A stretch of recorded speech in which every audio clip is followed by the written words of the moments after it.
Assalamualaikum warahmatullahi wabarakatuh. Perkenalkan, nama saya Syafika, NIM 18233106, Prodi Manajemen Pajak.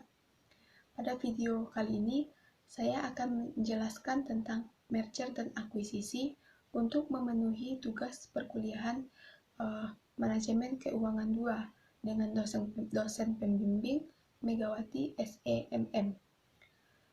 Baiklah, sebelum kita membahas lebih jauh tentang merger dan akuisisi, kita harus memahami apa itu merger dan akuisisi.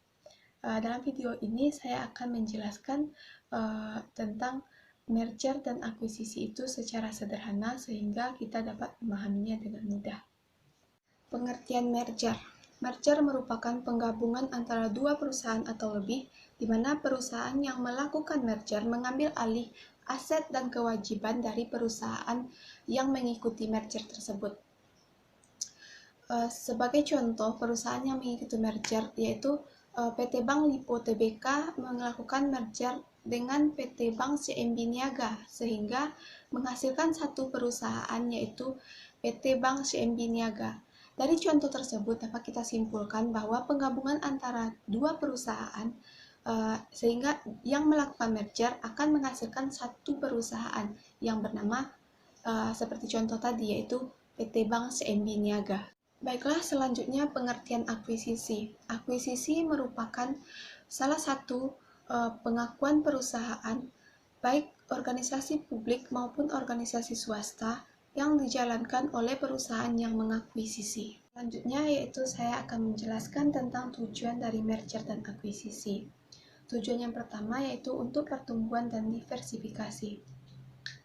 Perusahaan dapat melakukan merger atau akuisisi jika ingin tumbuh lebih cepat dalam hal pasar saham ataupun diversifikasi bisnis. Yang kedua yaitu untuk meningkatkan dana.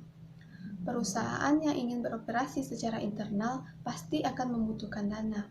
Perusahaan dapat melakukan merger dan akuisisi untuk memperoleh dana yang lebih besar sehingga dapat mengoperasikan perusahaannya lebih baik.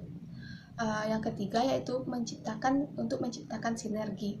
Sinergi akan terlihat jelas ketika perusahaan melakukan peleburan dengan bisnis yang membentuk bisnis yang sama, karena dapat membuat efisien terhadap tenaga kerja dan fungsinya.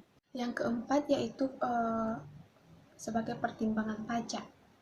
Perusahaan yang melakukan akuisisi akan meningkatkan kombinasi pendapatan setelah pajak dengan mengurangi pendapatan sebelum pajak dari perusahaan yang telah diakuisisi. Yang kelima yaitu untuk meningkatkan keterampilan perusahaan. Sebuah perusahaan dapat mengalami kesulitan karena kurangnya keterampilan manajemen dan teknologi. Sehingga dengan dilakukannya merger atau akuisisi, perusahaan dapat meningkatkan hal tersebut. Yang keenam yaitu untuk melindungi diri dari pengambilan alih. Setiap perusahaan memiliki potensi untuk menjadi target pengambilan alih dari perusahaan yang bermusuhan, sehingga dengan dilakukannya merger atau akuisisi, maka potensi pengambilan alih tersebut akan berkurang. Yang ketujuh yaitu untuk meningkatkan likuiditas pemilik. Setiap perusahaan yang bergabung memiliki peluang untuk memiliki likuiditas yang lebih besar. Yang kedelapan yaitu untuk memperluas pangsa pasar bagi produk. Yang kesembilan yaitu untuk melindungi produk. Kesepuluh yaitu untuk mendapatkan dasar keberpihak di luar negeri atau untuk mengembangkan produk ke luar negeri.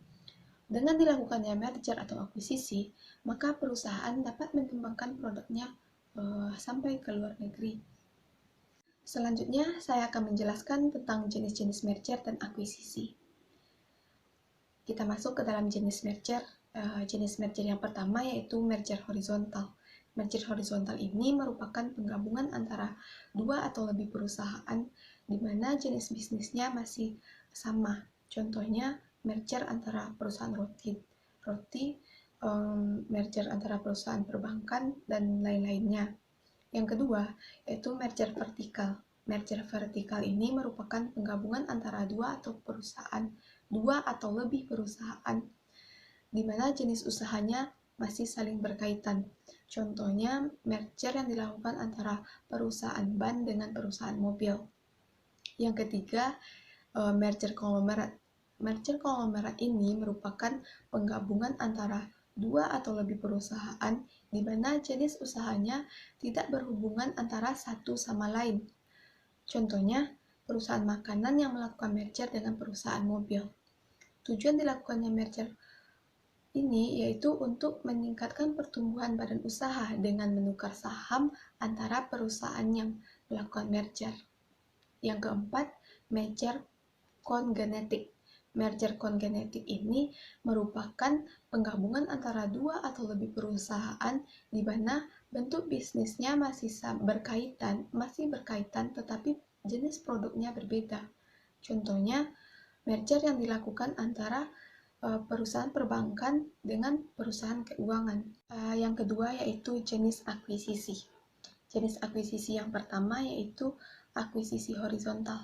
Akuisisi horizontal ini merupakan pengambil alihan perusahaan target yang mempunyai bidang usaha yang sama sehingga memperbesar pangsa pasar. Yang kedua, akuisisi vertikal. Akuisisi vertikal ini merupakan pengambil alihan suatu perusahaan yang masih dalam satu mata rantai produksi, di mana tujuannya untuk memastikan adanya pasokan dan penjualan barang. Yang ketiga yaitu akuisisi konglomerat. Akuisisi konglomerat ini merupakan pengambil alihan perusahaan lain yang tidak terkait dengan perusahaan akuisitor, baik secara horizontal maupun vertikal.